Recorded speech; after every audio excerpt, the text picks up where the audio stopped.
So first thing I should say is thank you everyone for coming. There are a couple of people in the room who I haven't seen for 20 years. So it's amazing when things go up on Twitter and things like that, how many people say, oh, that looks interesting, and I know that person. So I appreciate you being here. There are other people with whom a lot of this book was co-created over years, even though they didn't know it. Andrew Bird is sitting there, and people who I sat in the trenches with in various countries and shook my head and said, is this really happening? He's laughing. So the book is called The Limits of Institutional Reform in Development, and very simply, institutions are the rules of the game. Institutional reform is the effort to change the rules of the game, hopefully to make the world better. There is a lot of this in the world, and the book essentially tries to make the argument that we haven't been that very successful at this. Not that we've completely failed, but that we've succeeded in some things, but not necessarily in others. So what I wanted to share with today is a little bit of the argument in the book that also tries to kind of come out and say, how could we do things better in the future? And a lot of people say, could you give me an example of how to do things better in the future? And I thought that what I would do, because we have Molander here, is try to kind of give my take on how I think things happened in Sweden and how I think it might reflect on things in the book. Now, that's a very risky undertaking, because I've never been to Sweden, and that he was actually involved in the reforms. So I'm open to the chance that he says it's a really interesting story, but not quite true. Anyway, here's where I started with the book, is what I would say is kind of startling evidence. And the evidence is that institutional reform is everywhere now in development. And it only really came about in the early 1980s when Douglas North started speaking about institutions and showing a link between institutions, again, rules of the game, and growth. And saying countries that have good rules of the game grow better than others and are wealthier. And so the international development community said, well, we're all about wealth, and we're all about growth, and we're all about this kind of stuff. So we kind of need to stop just focusing on building roads and maybe think about, you know, governing institutions as well. In that period of time, institutional reform has grown from being about 1% of the World Bank's lending agenda to being somewhere between 50 and 65%. It's a very, very significant area of business now.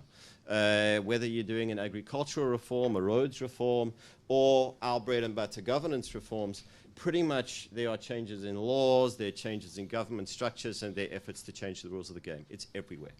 The second thing that's interesting in the evidence is that reforms look really common across different countries. So whether you're talking about Uganda from the 1980s, or whether you're talking about Georgia from the mid-90s, or whether you're talking about Afghanistan starting in 2003, 2004, generally countries are supported by the international community to do similar things at similar times.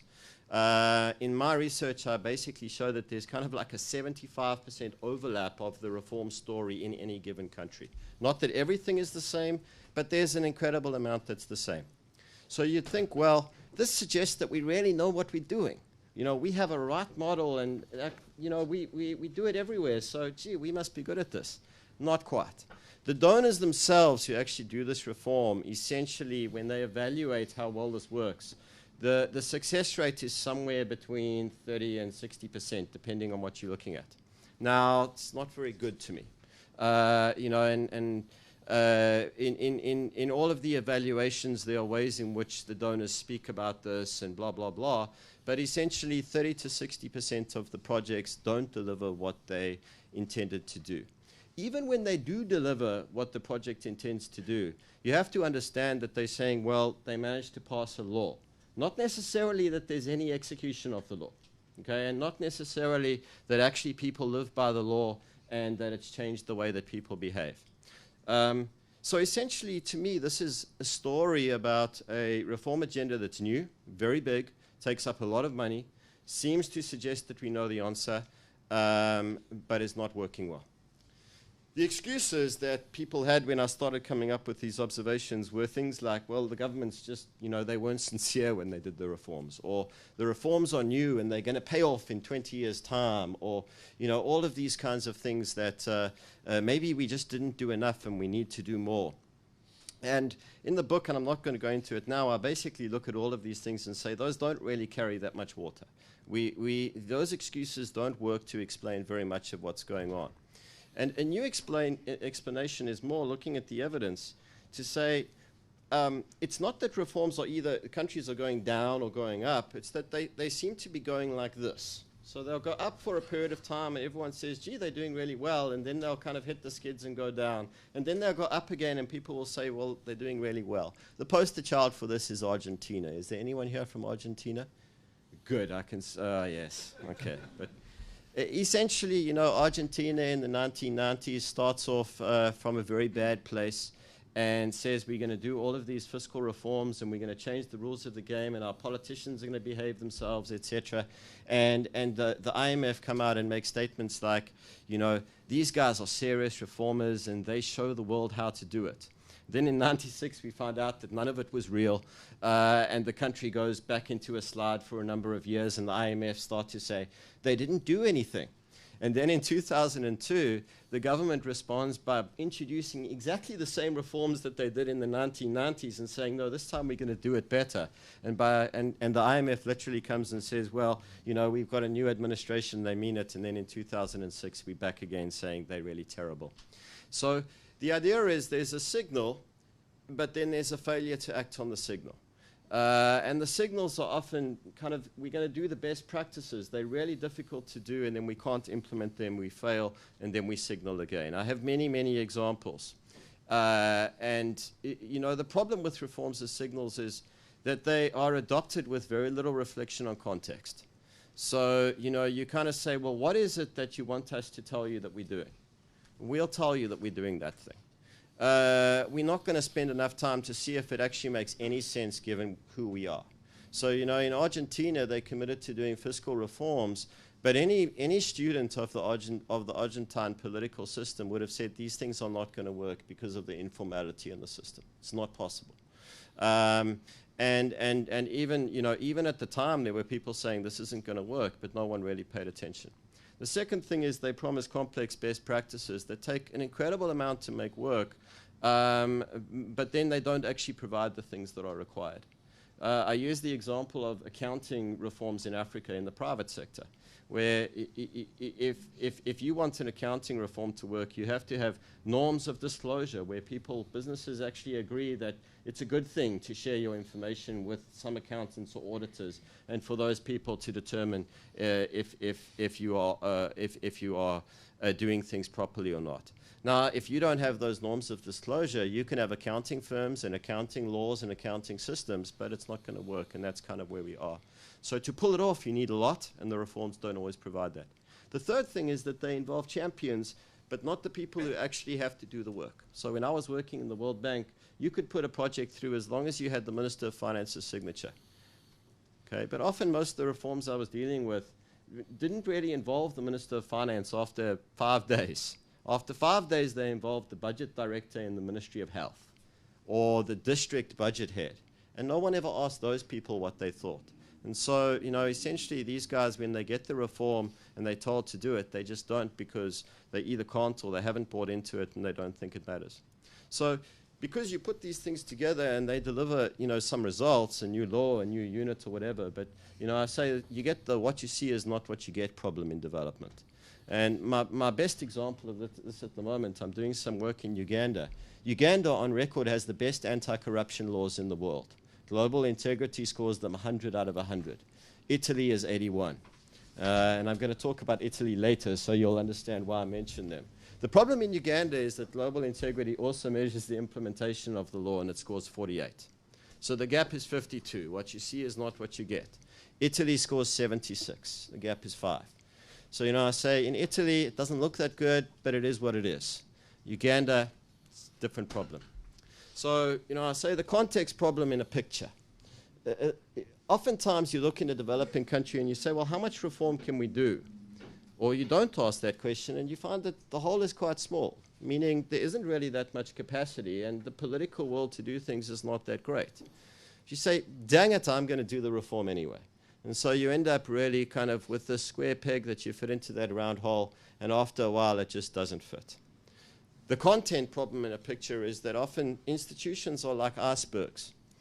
Essentially, they have a part that we can see, which is kind of the law or the regulation or the agency, but there's a hell of a lot that is kind of below the surface and we don't know. Like I say, norms, cognitive beliefs, understandings of what the world really looks like. And these are often the things that give life to laws and things like this. And if they're not there, you're not going to get those things having any traction in your society. The problem is that we build a lot of the regulative mechanisms at the top because that's what we can see, but we don't necessarily pay attention to the things at the bottom. My colleague Ricardo Hausman calls this iceberg tips. They're the kind that sink. Using a diagram also to show the agency problem. There's a circle there and it's got a lot of letters in the circle, and then there's another circle that's open. The one that is colored in is meant to kind of represent the domestic environment in which reform happens, and the other one is kind of the world of the World Bank or the world of DFID outside of the country. And oftentimes what you do is you make sure that you have a Minister of Finance telling you, you know, we're going to sign off on the loan and it's going to work. But what the diagram is meant to show is in the context where you're doing the reform, the Minister of Finance is only one player and you need multiple players. And those multiple players are in different part of the network, meaning that they are not all influenced by the same norms or the same authority structures or even the same basic ideas. And if you don't reach those people, or if you don't have a way of reaching them, which the World Bank doesn't and DFID doesn't, you just lose a part of the picture. And so you lose reach, and you lose any capacity for diffusion or for scaling up, or even for making the thing really work. Now we propose at Harvard and in the book, we say, half of the chapters are kind of this negative picture, and yesterday my former advisor wrote a review of this, and he said, by the time you get to chapter 6, you're going to be really depressed. But carry on and read chapter 7, 8, and 9, because in 7, 8, and 9, I basically say this isn't the story of the whole world. Remember I said to you that even the donors find there are some successes with what they're doing. And when I look at some of the success stories involving donors and involving developing countries in doing this really tough thing of changing the rules of the game, the first thing is that there are some countries that are doing this. But it doesn't work in this way where you get a solution from the outside and you force it in and you don't pay attention to the context and you just get one signature. What I see is a very, very different thing happening. And we call it PDIA, and other reviewers have said, someone said, professors have to have these things with acronyms. Alan Hudson from One, who I guess his life is about messaging, he basically said to me, I can see you don't know anything about marketing. Be that as it may, the alternative is called problem-driven iterative adaptation. And the idea is, what we see is that successes, first and foremost, don't start with a set of solutions where you look at best practice countries and you say, that's what works there, we're going to do it here. It starts with problems. It starts with saying we actually have a hole in the shoe and we need to fix it, and enough of us agree where it is, what it looks like, and that it needs to be fixed. The problem becomes really important because that's where you get the acceptance that people need to look at the institutions that exist and maybe move away from them. That's also the thing that guides the search for solutions that fit into your context. And it's also the thing that builds the energy of diverse groups to work together to actually implement the change. The second thing is that they emerge iteratively. They seldom emerge in one big piece, in one big project, which we would do in the World Bank. You kind of get one bite at the cherry. You have a 4-year project. In that 4-year project, you have to completely transform the way the government works. So everything comes in that one thing. And what we're seeing is actually that's not how it works. They start with a problem, they push into the problem and start to solve that, and they find some things through maybe experimenting, trying things out, and after a few years, they find that leads to the next step and the next step and the next step, and it emerges in a much more endogenous process. The third thing is it involves multiple agents, and it involves multiple agents not just when you get to implementation, but from the beginning. And this is where the idea of distributed leadership comes from, is it doesn't only involve multiple agents just as people who are involved, it involves multiple agents providing leadership roles. And in the book, I speak about a project that I was involved in that really stumped me for a number of years. as a kind of a failed economist and someone who now just is interested in people, I started thinking about leadership, something that I always thought was way beneath me because you can't measure it and it looks very iffy. And I started going to projects that looked successful around the world and asking people, who led this? And, you know, that's my approach to doing research on leadership. Who was the leader and what did they do? And everyone beforehand said, you know, what you're going to find in Afghanistan is they're going to tell you it was President Krause. And when you go to Rwanda, everyone's going to tell you that it was President Kagame. And these are hierarchical places, and it's civil service, and people always are going to tell you the person at the top. So we interviewed 140-odd people in 12 different places, and we got 144 names. I didn't know what to do with that. It was very strange. When we started analyzing what they said when we asked them, why did you identify them, we found that there were common patterns of different roles that were played by people that were called leaders. And sometimes the role was that person gave us the authority to act. Sometimes that was the person who identified the problem. Sometimes that was the person who had the idea. And we found that very seldom were all of those different functions that you need to make change happen in one person. There's no supermuscular agent out there. There are groups of agents who do important things at important times, and together those things facilitate change. And it's when you get the mobilizers who bring them together that you actually make the magic happen. Now, think of what I was saying before is the problem. The problem is that you have a solution-driven approach with best practices that don't pay any attention to context that come through narrow champions. This is exactly the opposite approach. It's a very different approach, but it's a very possible approach that we see happening on the margins of development. And really, you see a lot of kind of almost heroes of development, people at the front line who are working outside of the normal processes of the World Bank or DFID or whoever, and who are trying to make this thing happen. But you just don't see enough of it. Now, the argument I'm going to try and make now, and this is the where I'm becoming vulnerable, is to say, I think this is how best practices actually emerged in the developing countries. And the mistake we make is we look at Sweden and we say, look at that best practice, let's replicate that. And we should be asking, how did Sweden do it, and can we replicate the process by which they came up with such an effective thing? So here's Sweden's story in short, is that the country came back from a major financial crisis in the early 1990s. What the graph shows you is a period in which the country was in significant deficit.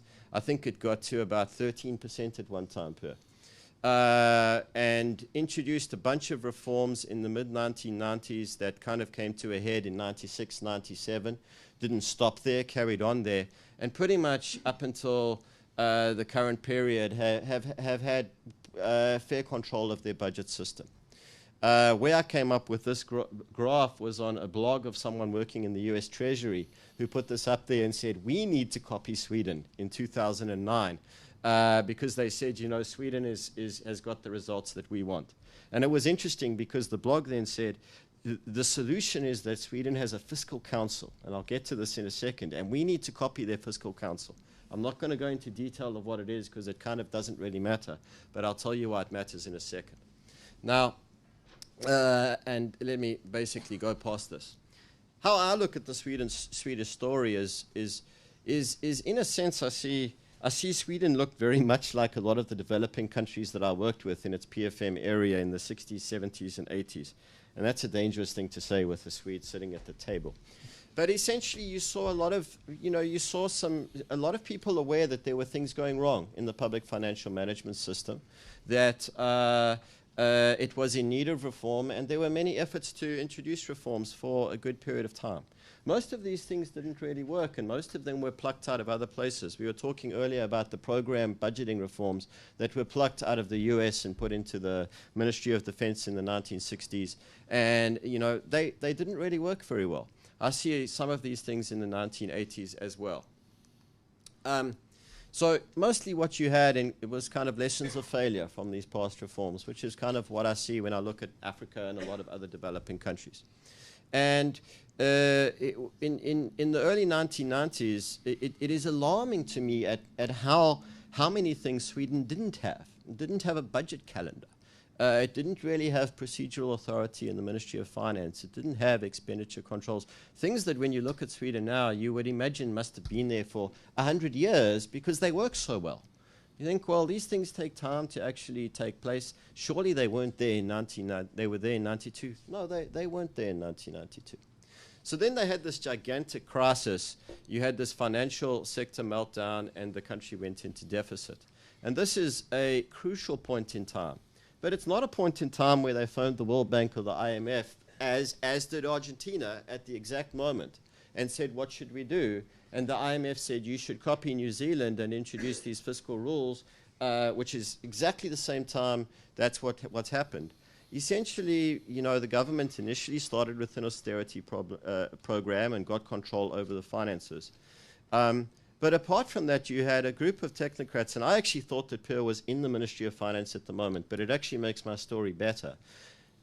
Some technocrats in the ministry and some who were outside of the ministry, which included Per.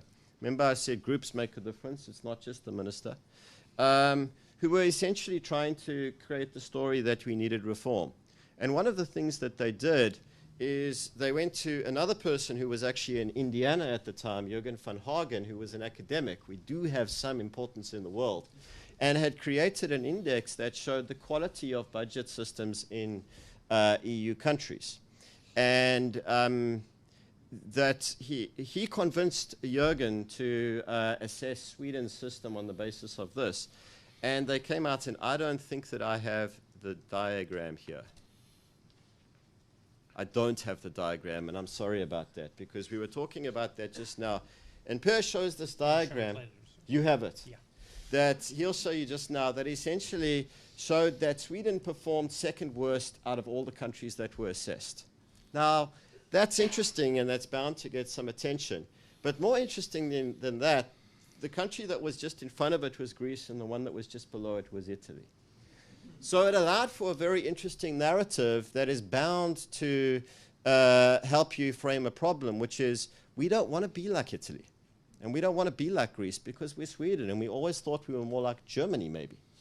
And interestingly enough, that is a narrative that helped to create a problem and create some urgency that made it a focal point that allowed them to really get a lot of energy into the reform.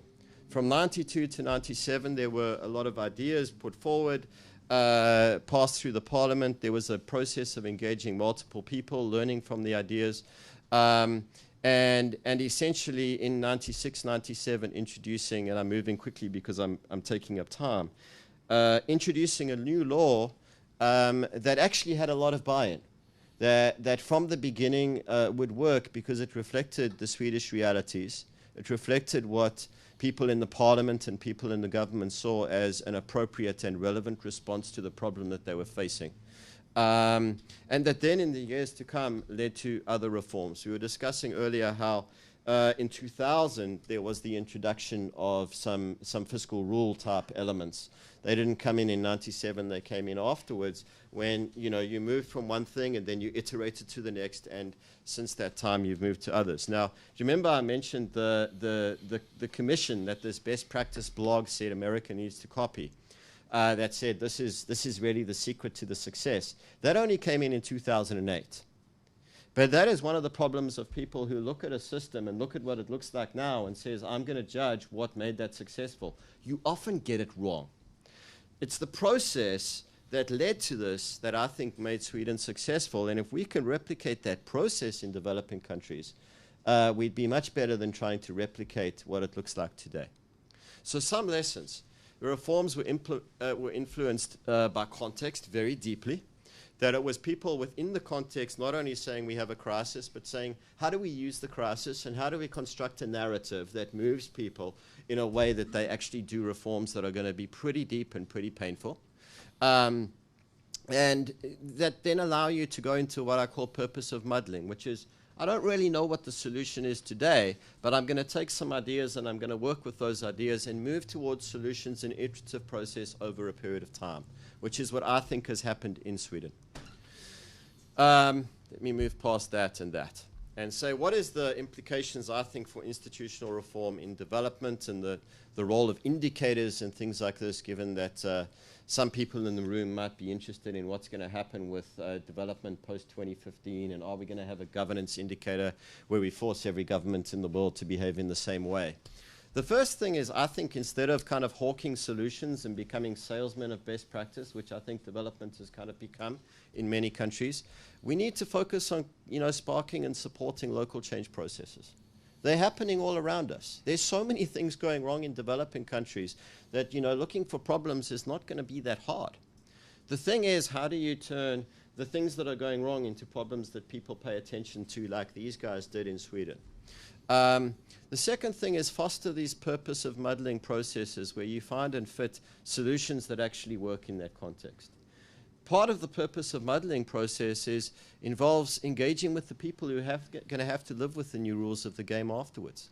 Because if they're not ready to live with them and they don't buy into them, and that's just not just saying, that they feel threatened by them, but it's saying that they actually get it and they actually think this is a good thing, they're not going to work. You're going to end up with Ugandan anti-corruption laws that look fabulous, but a country that has a major corruption crisis every 4 years. Doesn't work. And the last thing I would say is, instead of looking for champions, we need to be building change communities. People like Per in a research agency, people in the Ministry of Finance, people potentially in the other ministries around government, and yes, maybe even academics in Harvard or in elsewhere in the USA. Create communities of people, because you don't know where the idea is going to come from. You don't know where maybe the money will come from.